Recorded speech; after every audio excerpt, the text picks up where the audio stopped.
Hello, Mitchbus po tayo ngayon. Ayan guys, ito po ay nakita ko lang po ito sa mama ng amo kong lalaki. Yan. Ganyan po ang paggawa niyan guys. Hindi po siya gigisahin. Ay lalaga nyo lang po siya sa mga baharat tsaka maji. Yan. Lalagayin lang po natin. Tapos pag naluto na po yung ating chicken, yan. Ilalagay nyo rin po yung bigas dun sa ano niya, sa tubig niya. Yan, parang ano din siya. Kaya lang hindi po siya gigisahin. Wala po siyang sibuyas, tsaka bawang. Baharat lang po yan guys, ang nilagay sa kanin. Tapos ayan, piprituhin po natin yung chicken dyan. Ayan, nagkuha po ako ng konting sabaw.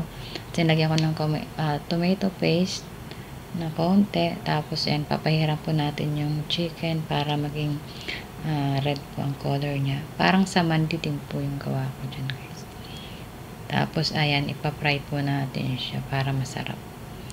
Tapos ayan guys, ang kulay ng kanyang rice. Wala po yung tomato Ayan, mga baharat lang siya.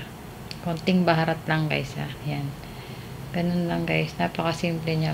Tapos ang pinaka-sauce niya po guys is dakus. Gagawa po tayo ng dakus.